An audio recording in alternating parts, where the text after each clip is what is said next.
Hello dear student, this is your Renu ma'am. Welcome to this video and today we will do class 9th science topic chapter 10 gravitation है ना बेटा जी, उसी में हम flotation वाला part करेंगे. Okay, today we will do flotation part.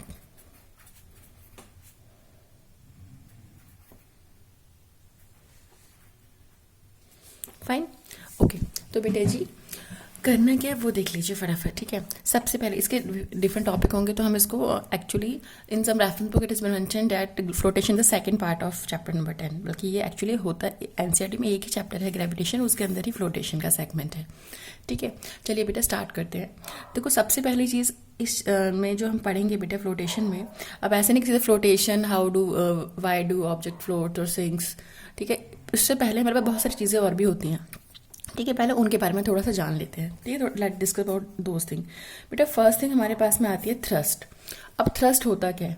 एक simple सी language में अगर आपसे कहें हम कि जो भी परपेंडिकुलर फोर्स लगेगी किसी भी ऑब्जेक्ट पे, the force acting perpendicularly on any surface of the object is known to be thrust. ठीक है, तो थ्रस्ट बेटा क्या है हमारे पास परपेंडिकुलर. फॉर एग्जांपल ये मेरे पास में पेपर, मैंने इस पर हैंड से प्रेस करना शुरू किया. ठीक है, तो मैं क्या कर रही हूँ, इस पर फोर्स लगा रही हूँ या फिर मैं वॉल पे फोर्स लगा रही हूँ. तो जो भी हमारे पास परपेंडिकुलर फोर्स होगी that is known to be thrust. Okay, so please write here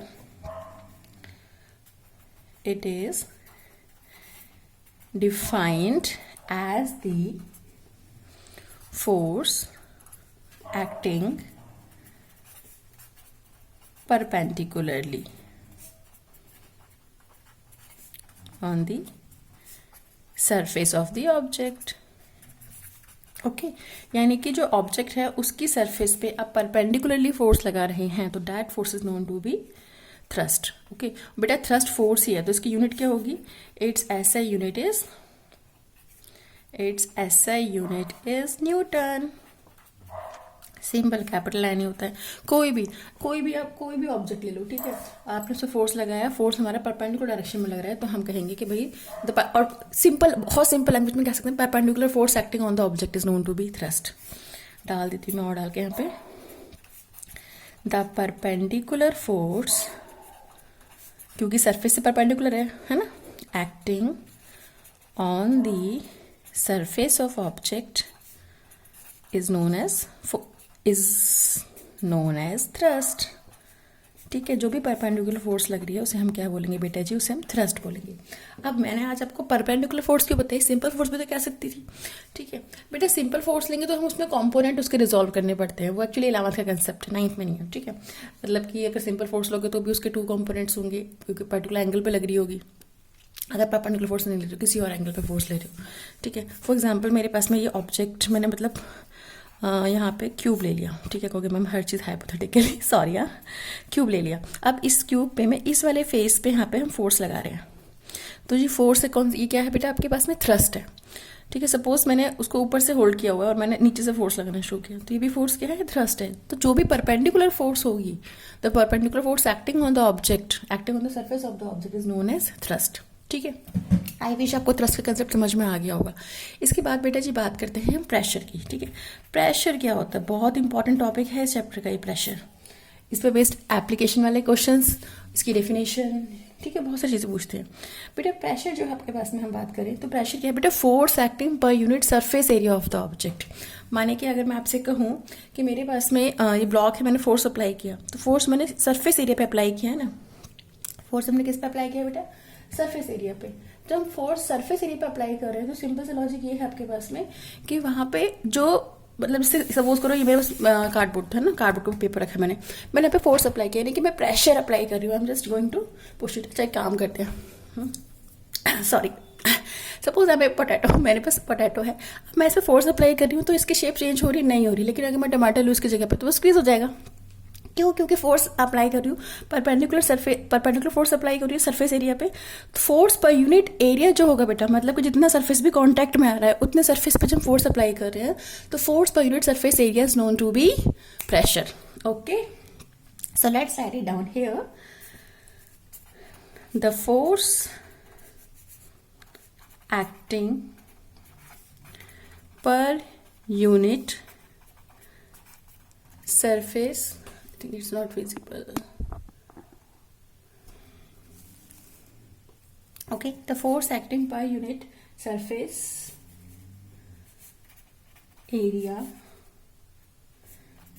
of the object in a, अच्छा बेटा फोर्स जो होगी वो हमारे पास कौन सी होगी, परपेंडिकुलर फोर्स होगी, ठीक है, in a direction normal to it, ठीक है। The force acting per unit surface area of the object in direction normal to it, normal मतलब perpendicular to it, is called pressure exerted on the object, ठीक है। और simple लिखवा देते हैं, चलो सिंपल सा।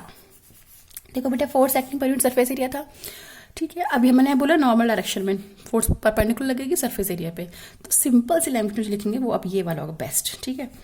ये वाला हमारा बेस्ट होने वाला है, क्यों, because simple, the thrust acting per unit surface area of the object is known as pressure exerted on the object। अब देखो इसमें क्या थोड़ा सा डिफरेंस कि मैम ने क्या कर दिया, बेटा प्रेशर की बात कर रहे थे, मैंने यहाँ पे कहा force acting per unit surface area of the object और in direction perpendicular to it, मतलब कि हम परपेंडिकुलरली लगा रहे हैं। अगर मैं कहूँ आपके पास में, हम सपोज करो मेरे पास हैंडल लिया, इस पर मैं फोर्स लगा रही हूँ तो मैं परपेंडिकुलर लगा रही हूँ, मतलब कि सरफेस के परपेंडिकुलर हम लगा रहे हैं, ठीक है। अब मैंने थ्रस्ट वर्ड यूज कर दिया, पर थ्रस्ट क्या होता है, थ्रस्ट हमारे पास में परपेंडिकुलर फोर्स है यार, सिंपल। थ्रस्ट क्या है बेटा जी, परपेंडिकुलर फोर्स, तो परपेंडिकुलर फोर्स हमने यही यूज कर दिया, बट तो इतनी लंबी स्टेटमेंट की जरूरत ही नहीं पड़ी। Thrust per unit surface area of the object is known to be pressure exerted on the object, ठीक है। अभी समझ में आ गया होगा, हमने ये force acting normal to it, इसको पूरा सिर्फ थ्रस्ट, एक सिंपल एक वर्ड है थ्रस्ट, उसमें बेटा इसको कन्वर्ट कर दिया, ठीक है। तो अब बताओ कौन सा इजी है, ये वाला इजी है कि नहीं। Thrust acting per unit surface area of the object is known to be pressure. Formula क्या होता है बेटा, pressure is equal to force acting perpendicular to the surface, इस तरह लिखो, या फिर pressure is equal to thrust upon area of the surface, ठीक है, ऐसे लिखो, वो आपके ऊपर है।